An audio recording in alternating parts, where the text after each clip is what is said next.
İnsana arxa dirəkdir dostlar. Hər an insana gərəkdir dostlar. Hər anımdı mənim dostlarım.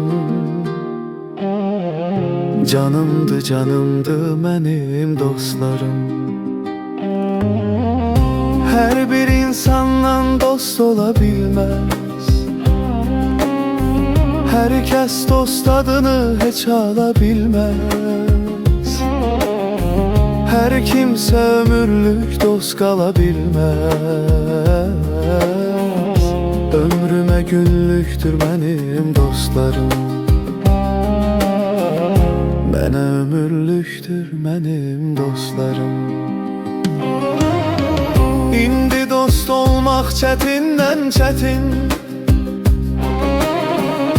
Düz olsun gərək dosta niyyətin. Qorumaq lazımdır dost sədaqətin. Mənə sədaqətlidir mənim dostlarım. Çox hörmətlidir mənim dostlarım. Çoxları dost olur var dövlətə, paraya. Özlərinə dost deyil, atırlar ortaya. Amma məlhəm olmurlar bircə yaraya. Dost odur dostunun dərdinə yansın. Dostunun dərdini öz dərdi sansın.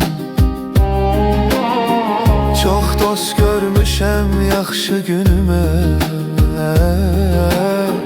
Mən dost istərəm bütün ömrümə.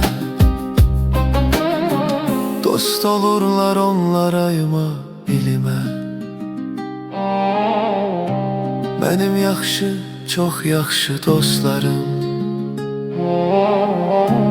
Mənim ömrümün naxışı dostlarım.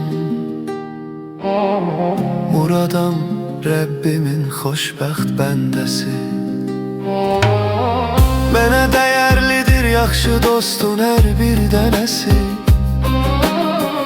Dəyərli dost mənə Allahın bir hədiyyəsi. Mənim ömrümə hədiyyədir dostlarım.